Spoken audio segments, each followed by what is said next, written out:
నమస్తే, నేను మీ Teja. Iran, Israel, America ఈ వార్ స్టార్ట్ అయ్యి దగ్గరగా 24 రోజులు అవుతుంది. అయితే ఇప్పుడు తాజాగా ఇరాన్ అమెరికా పైన అలాగే ఇజ్రాయెల్ పైన ఒక డర్టీ బాంబ్ ని ప్రయోగించబోతుంది, దాంతో దాడి చేయబోతుంది. ఇది న్యూక్లియర్ వెపన్ కన్నా చాలా డేంజర్ అంటూ కూడా చాలా మంది నిపుణులు మాట్లాడుతున్నారు. ప్రపంచం మొత్తం కూడా ఈ డర్టీ బాంబ్ గురించి ఎక్కువగా చర్చిస్తుంది. అసలు ఈ డర్టీ బాంబ్ ఏంటి? నిజంగానే న్యూక్లియర్ బాంబ్ కన్నా దీనికి ఎక్కువగా సామర్థ్యం ఉందా? అసలు ఒకవేళ డర్టీ బాంబ్ ని ప్రయోగిస్తే ఎలాంటి నష్టం జరుగుతుంది?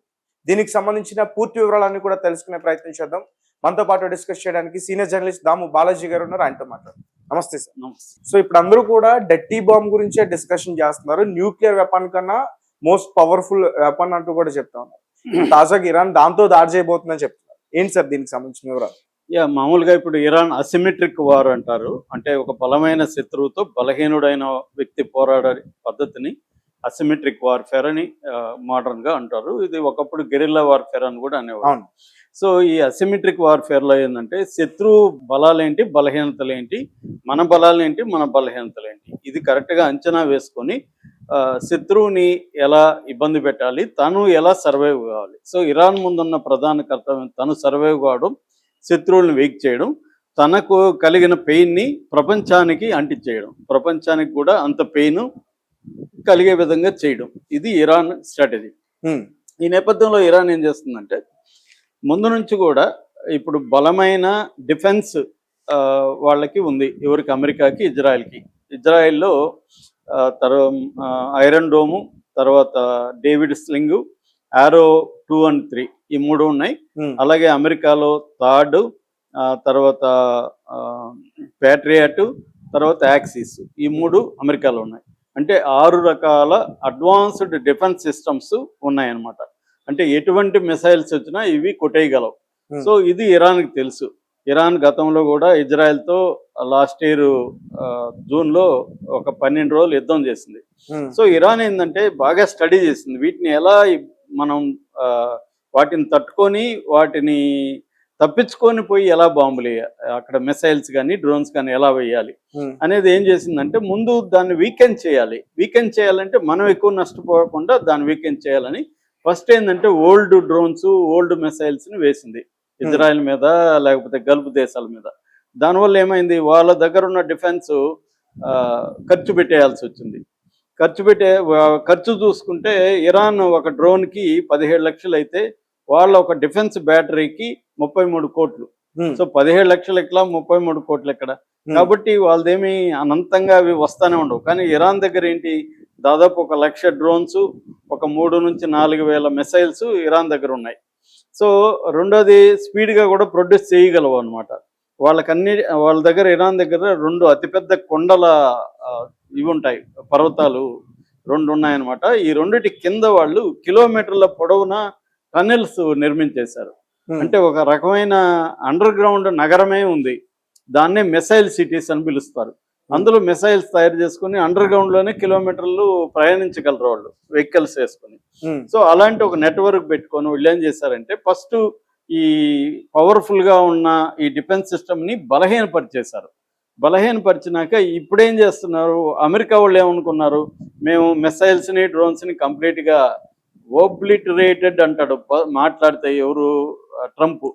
ఓబ్లిటరేటెడ్ అంటే అర్థమైందంటే కంప్లీట్ గా రిమూవ్ చేసేయడం, జస్ట్ నష్టం కలిగించడం కాదు, ఇంకోటి కాదు, కంప్లీట్ గా రిమూవ్, అసలు ఇంకా ఉండదన్నమాట. అటువంటి దాన్ని ఆబ్లిటరేటెడ్ అంటాడు, అదే పిలుస్తూ ఉంటాడు ప్రతిసారి. అలాగా ట్రంప్ కానీ ఇజ్రాయెల్ కానీ మేము మిసైల్స్ కొట్టేసాము, మేము డ్రోన్స్ నాశనం చేసాము, మిసైల్ లాంచర్స్ ఉంటాయి, లాంచర్స్ని కొట్టేసాము అంటున్నారు. కానీ అవన్నీ అబద్ధాలు అనేది. కొంతవరకు కొట్టారు, అసలే కొట్టలేదని కాదు, ఇంకా వాళ్ళకి దొరకకుండా ఈ అండర్ గ్రౌండ్లలో పెట్టుకున్నారు. సో ఇప్పుడేం చేశారు, సూపర్సోనిక్ మిసైల్స్ని, తర్వాత క్లస్టర్ బాంబుల్ని వేయడం మొదలుపెట్టారు. దీన్ని తట్టుకోవడం కష్టంగా ఉంది ఇజ్రాయెల్కి. నిన్న అతిపెద్ద నష్టం ఇజ్రాయెల్లో డిమోనా అండ్ అరద్ అనే ఒక 2 టౌన్స్లో అతిపెద్ద నష్టం జరిగింది. ఎప్పుడు జరగలే వాళ్ళకి. అందువల్ల ఇజ్రాయెల్లో కూడా ప్రజలు తిరుగుబాటు చేసే ధోరణి కనబడుతుంది. నిన్న మొన్న మనకి అల్ జజీరా కానీ సిఎన్ఎన్లో వీడియోలు చూస్తే ఇజ్రాయెల్లో కూడా ప్రజలు యుద్ధం ఆగాలని కోరుకోవడం, వీధుల్లోకి రావడం కనబడుతుంది. ఎందుకంటే ఇరాన్ అంత డ్యామేజ్ చేయగలుగుతుంది అక్కడ. ఇప్పటి వరకు వాళ్ళకి అంత నొప్పి తెలియదు. అంత అప్పుడప్పుడు సైరన్ మోగడం, వాళ్ళు అండర్ గ్రౌండ్లోకి అవును. దీంట్లోకి వెళ్ళి షెల్టర్లోకి వెళ్ళిపోవడం. అక్కడ కూడా వాళ్ళకి దాని ఏమంటారు డేటింగ్ యాప్లు ఇవన్నీ పెట్టింది. మీరు అక్కడ కూడా లవ్ చేసుకుంటారా అని, షెల్టర్లలో కూడా ఎందుకు ఖాళీగా ఉంటారు అన్నట్టుగా. కానీ నిజమైన నొప్పి అనేది ఇరాన్ నిన్న మొన్న కలిగించింది. అంటే దాదాపు ఇప్పటికి 100 మందికి పైన చనిపోయారని చెప్తున్నారు. కొన్ని దాదాపు ఒక 10,000 మంది వరకు ఇజ్రాయెల్లో కూడా గాయపడ్డారని చెప్తున్నారు. సో ఇప్పుడు ఏం చేశాడు ట్రంప్, 48 గంటల టైం ఇచ్చాడు ఇరాన్కి. ఎందుకు, మీరు హార్ముజ్ జలసంధిని కానీ వదిలేయకపోతే, క్లియర్ చేయకపోతే నేను మీ దేశంలో ఉండే ఈ ఎనర్జీ ప్లాంట్స్ అన్ని విద్యుత్ కేంద్రాలన్నింటినీ కొడతానని చెప్పాను. దానికి ఇప్పుడు ఇరాన్ ఏం చేస్తుందంటే మల్టిపుల్ వివాహం అంటారు. మల్టిపుల్ వివాహం అంటే ఒకటేమో నువ్వు కానీ మా దాన్ని కొట్టావంటే మేము హార్ముజ్ జలసంధిని కంప్లీట్గా క్లోజ్ చేస్తాం. ఇప్పుడైతే ఫ్రెండ్లీ కంట్రీస్కి వదులుతున్నాం, అప్పుడు అది కూడా వదలం, ఎవరికి వదలం.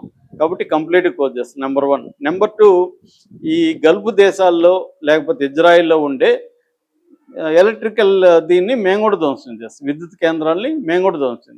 3, డీసాలినేషన్ ప్రాజెక్ట్స్ అంటారు. గల్ఫ్ దేశాల్లో వాటర్ మంచినీళ్ళు దొరకదు, సముద్రపు నీళ్ళే మంచినీళ్ళుగా కన్వర్ట్ చేసి తాగాలి.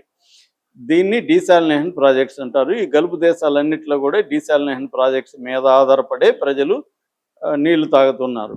ఇప్పుడు అంటే దాదాపు 90%, 80 నుంచి 90%, ఒక దేశంలో 90 ఉండొచ్చు, ఇంకో దేశంలో 70 ఉండొచ్చు. ఓవరాల్గా యావరేజ్లో 80 to 90% ప్రజలు ఇది తాగాలి. దాన్ని కొడతామంటున్నారు. అది కానీ కొడితే ఇప్పుడు మళ్ళీ దాన్ని నిర్మించలేరు ఇమీడియట్గా. సో ప్రజలందరూ ఏ దేశం ప్రజలు ఆ దేశానికి పారిపోయి రావాల్సిందే. ఇది అతిపెద్ద మానవ సంక్షోభం అవుతుంది. ఎందుకంటే మన దేశం నుంచి 1 కోటి మంది ఉన్నారు అక్కడ. సో 1 కోటి మందిని ఎలా తీసుకొస్తాం మనం? సో అతిపెద్ద మానవ సంక్షోభంగా మారిపోతుంది ఇరాన్ గాని ఆ పని చేస్తే.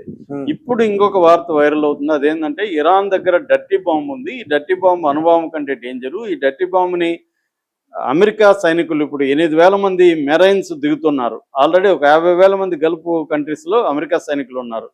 వీటన్నిటి మీద కానీ డర్టీ బాంబు వేస్తే 1,000 మంది అమెరికా సైనికులు చనిపోతారు. అట్లాగే హైఫా, టెల్ అవీవ్ లాంటి నగరాల మీద, ఇజ్రాయెల్ నగరాల మీద వేస్తే ఇజ్రాయెల్ మిస్ అయిపోతుంది. ఎందుకంటే ఇజ్రాయెల్ చాలా చిన్న దేశం. ఒక చోట అయితే 15 కిలోమీటర్లే విడుతుంటది ఇజ్రాయెల్. అంత మన జిల్లాలంత ఉండదు.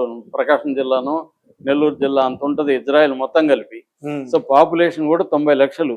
సో ఒక గట్టి బాంబు వేస్తే మొత్తం ఇజ్రాయెల్ ఇదవుతుంది. సో ఇప్పుడు అసలు ఈ డర్టీ బాంబు నిన్నటి నుంచి వైరల్ అవుతుంది ప్రపంచవ్యాప్తంగా. డర్టీ బాంబు నిజానికి ఇది 2025లో కూడా ఇదే చర్చ వచ్చింది. అప్పుడు కూడా నేను ఒక వీడియో చేశాను డర్టీ బాంబు మీద. యాక్చువల్గా డర్టీ బాంబు అంటే ఏంటంటే, ఇది డర్టీ బాంబు అనేది స్లాంగ్. యాక్చువల్గా దాని అఫిషియల్ పేరు వచ్చి రేడియోలాజికల్ డిస్పర్స్డ్ డివైజ్ అంటారు. ఈ రేడియోలాజికల్ డిస్పర్స్డ్ డివైజ్ అంటే అర్థమైందంటే, మామూలుగా న్యూక్లియర్ దీంట్లో వాడే యురేనియం కావచ్చు, మిగతా పదార్థాల్లో దీంట్లో కూడా వాడతారు, యురేనియం కూడా వాడతారు. ఇది రేడియో యాక్టివ్ ధార్మికతని బయటికి రిలీజ్ చేస్తుంది. రిలీజ్ చేయడం వల్ల మనుషులు క్యాన్సర్ రావడం, చనిపోవడం, రకరకాల జబ్బులు రావడం, లాంగ్ టర్మ్ కంటామినేట్ అయిపోతుంది. వాటరు, ఎయిర్ మొత్తం కంటామినేట్, భూమి మొత్తం కంటామినేట్ అయిపోతుంది. మనకి ఇప్పుడు హిరోషిమా నాగసాకిల మీద బాంబు వేసినప్పుడు 1945లో అది కొన్ని తరతరాలుగా కంటామినేషన్ వచ్చిపోయి రేడియో యాక్టివ్ ఇది ఆ పదార్థం వచ్చి క్యాన్సర్లు, రకరకాల జబ్బులు, కిడ్నీ ప్రాబ్లమ్స్ ఇవన్నీ వచ్చేసాయి అనమాట. చనిపోయిన వాళ్ళు లక్షల మంది చనిపోయారు. అలాగే ఇప్పుడు డర్టీ బాంబు ఏంటంటే, అణుబాంబుతో పోలిస్తే దీని పవర్ తక్కువే, కానీ లాంగ్ టర్మ్లో దీని పవర్ ఎక్కువ. షార్ట్ టర్మ్లో అణుబాంబుతో పోలిస్తే తక్కువ. ఇమ్మీడియట్గా దీని ప్రభావం, అణుబాంబు వేస్తే ఇమ్మీడియట్గా లక్షల మంది చనిపోతారు. ఇప్పుడైతే కోట్ల మంది చనిపోయే అవకాశం ఉంది. ఎందుకంటే ఈ హిరోషిమా నాగసాకి మీద వేసిన దానికంటే ఇప్పుడు 20-30 రెట్లు పవర్ఫుల్ అణుబాంబులు ఉన్నాయి. అప్పుడు ఆ అణుబాంబు దీని అణుబాంబుకే అంతమంది చనిపోతే, దానికంటే 20-30 రెట్లు ఉండేవాళ్ళు కోట్ల మంది వాళ్ళు చనిపోతారు. కానీ డర్టీ బాంబు అనేది ఏంటంటే ఇమ్మీడియట్ ఎఫెక్ట్ కంటే లాంగ్ టర్మ్ ఎఫెక్ట్. అంటే నేను ఇందాక చెప్పినట్టు water contamination, air contamination, cities నగరాల కంటామినేషను. దీనివల్ల ఏమవుతుందంటే ప్రజల్ని పెద్ద ఎత్తున ఖాళీ చేయాల్సి ఉంటుంది, లక్షలాది మందిని ఖాళీ చేయాల్సి ఉంటుంది, ఎవాక్యువేట్ చేయాల్సి ఉంటుంది. తర్వాత డీకంటామినేషన్ ప్రాసెస్ అంటారు. ఈ కంటామినేషన్ తొలగించే ప్రాసెస్కి $1 బిలియన్ డబ్బులు ఖర్చు పెట్టాల్సి వస్తుంది. సో ఒక రకంగా ఏంటంటే ఏ కంట్రీ మీద ఈ డర్టీ బాంబు వేస్తే ఆ కంట్రీ ఒక రకంగా రూయిన్ అయిపోతుంది. ఆ ప్రజలు ఇంకా రోగిష్టులుగా మారిపోతారు అనమాట. సో అటువంటి ఒక డేంజరస్ వెపన్ని వీళ్ళు డర్టీ బాంబ్ అని పిలుస్తున్నారు. అది ఇరాన్ దగ్గర ఉందనేది అఫ్సెల్గా ఎవడికి తెలియదు ఉందా లేదా అని. ఎందుకు ఉందంటే మామూలుగా మనకి యురేనియంతోనే తయారు చేస్తారు. యురేనియం దాదాపు వీళ్ళ దగ్గర యురేనియం స్టాక్ ఫైల్స్ అంటారు. ఈ స్టాక్ ఫైల్స్ని 200 నుంచి 440 కేజీలు ఉందని చెప్తున్నారు. ఇది 60% వెపన్ గ్రేడ్ సూట్ అవుతుంది. వెపన్ గ్రేడ్ యురేనియం అంటారనమాట. అంటే ప్రాసెస్ చేసి ఇంకా వెపన్స్గా తయారు చేయడానికి రెడీ చేసి కడ్డీల్లాగా పెట్టుంటారు. ఇది ఇంకొక 3-4 వారాల్లో చేసేయచ్చు అనమాట. ఆ స్థాయిలో అంత దగ్గరికి వెళ్ళిపోయింది. అందుకనే last year B1, B2 stealth బాంబుల ద్వారా ఆ ఫార్దోలో ఉందంటున్నారు. ఇది అక్కడ అటాక్ చేశారు. నతాంజ్, ఫార్దో అండ్ ఇస్ఫహాన్ ఈ మూడిట్లో ఉంది. ఈ మూడిట్లో కూడా ఫార్దోలోనే ఈ ఫైల్స్ యురేనియం ఫైల్స్ అనేవి ఉన్నాయి. వాటిని చేయడానికి అప్పుడు కూడా ఆబ్లిటరేటెడ్ అనే అన్నాడు ఎవరు ట్రంప్. కానీ ఇప్పుడు మళ్ళీ ఉన్నాయి వాళ్ళ దగ్గర అంటున్నారు. సో ఇప్పుడు దీని ద్వారా ఈ యురేనియం ఏదైతే వెపన్ గ్రేడ్ కానీ నాన్ వెపన్ గ్రేడ్ యురేనియంతో కూడా డర్టీ బాంబ్ చేసేయచ్చు అనమాట. ఆల్రెడీ వాళ్ళ దగ్గర యురేనియం రెడీగా ఉంది. డర్టీ బాంబ్ చేయడం 2-3 వారాల పని. కాబట్టి వాళ్ళు ఈ పాటికి చేసేసి కూడా ఉండొచ్చు, వేయచ్చు ఇప్పుడు. ఎందుకంటే అమెరికా నీ దేశంలో ఉండే విద్యుత్ కేంద్రాలను కొడతానంటే ఇరాన్ మొత్తం చీకటి అయిపోతుంది. హాస్పిటల్స్ పనిచేయవు, ట్రాన్స్పోర్ట్ పనిచేయదు, ఏమీ పనిచేయదు కదా. ఇవాళ ఎలక్ట్రిసిటీ లేకపోతే మనకి ఇంటర్నెట్లు రావు, ఏమీ రావు కదా. సో అది దేశమే అంధకారంలోకి వెళ్ళిపోయే పరిస్థితి వచ్చేస్తుంది. కాబట్టి ఇరాన్ దానికి ప్రతీకారంగా నేను ఇందాక చెప్పిన స్టెప్స్ అన్ని తీసుకొని ఫైనల్గా డర్టీ బాంబు కూడా వేసే అవకాశం ఉంది. దీంట్లో ఏంటంటే ఫ్యూయల్ రూస్ట్ అంటారు. అంటే సెసియము, స్ట్రోటినము 90 అని, తర్వాత కోబాల్ట్ 60 అని, ఇరిడియం 190 అని ఇలాంటి పదార్థాలు ఉంటాయి. ఇవి మెడికల్లో వాడుతుంటారు అనమాట. వాటిని తీసుకొని వీళ్ళు యురేనియం తీసుకొని వీళ్ళు డర్టీ బాంబు తయారు చేసేస్తారు. రేడియోలాజికల్ డిస్పర్సివ్ డివైజ్ ఈ పేరులోనే ఉంది. రేడియో ధార్మికత అనేది వస్తుందన్నమాట. అందుకని ఇప్పుడు ప్రపంచం ఒక రకంగా ప్రాణాలు ఒగ్గబట్టుకొని చూస్తుంది, వణుకుతుంది. ఈరోజు మన స్టాక్ మార్కెట్ చూస్తే కూడా రక్త గాయాలన్నమాట. దాదాపు 15 lakh crores ఈరోజు ఒక్కరోజే లాస్ జరిగిన పరిస్థితి కనబడుతుంది. ప్రపంచం అంతా కూడా ఇదే పరిస్థితి ఉంది. Already crude oil, Brent crude oil అంటారు, 108 ఉంది ఈరోజు ఇందాక చూస్తే. ఈ డర్టీ బాంబుగా నేస్తే మాత్రం ఇటు ఇజ్రాయెల్ అయినా ఇటు గల్ఫ్ దేశాలైనా కొన్ని శతాబ్దాలు వెనక్కి వెళ్ళిపోయాయి. 14వ-15వ శతాబ్దంలో గల్ఫ్ దేశాలు ఎలా ఉన్నాయో అలాగే అయిపోయే ప్రమాదం కనబడుతుంది. అంటే ఒక్క ట్రంప్ అనేవాడు తీసుకునే నిర్ణయాల వల్ల ప్రపంచం ఏ స్థాయిలోకి వెళ్ళిపోతుంది అనేది ఇప్పుడు అందరూ కూడా కోరుకుంటుండేది ఒకటి, ట్రంప్ చనిపోవాలా లేకపోతే ట్రంప్ దిగిపోవాలా అనేది ప్రతి ఒక్కరు కోరుకుంటున్నారు. ఎందుకంటే ప్రపంచవ్యాప్తంగా ఇది ఎఫెక్ట్ కేవలం బాంబే చోట జరగదు కదా. మొత్తం ఆయిల్, గ్యాస్ ఇవన్నీ ఆగిపోయినప్పుడు ఇండియా కానీ అన్ని దేశాలు కూడా సఫర్ అవుతాయి అన్నమాట. సో అది ఏం జరుగుతుందా అనేది ఇప్పుడు అందరూ టెన్షన్లో ఉన్నారు. ఇరాన్ అయితే వాలంటరీగా ఏది చేయదు, ప్రతీకారం మాత్రమే, అంటే ప్రతి దాడి మాత్రమే ఇరాన్ చేస్తుంది. మనం గమనించాల్సింది దాడి చేస్తూ ఉండేది ఎవరు ఇరాన్ మీద? Israel, America. ఇరాన్ ఏం చేస్తుంది? ప్రతి దాడి చేస్తుంది, సెల్ఫ్ డిఫెన్స్ అంటారు. సో నువ్వు నా మీద దాడి చేస్తూ ఉంటే నేను గమ్ముని దెబ్బలు తింటా ఉండలేను కదా. నేను కూడా 2 దెబ్బలు అన్నా, నువ్వు 10 దెబ్బలు కొడితే 2 అన్నా కొట్టాలి కదా. ఇరాన్ అదే పనిచేస్తుంది.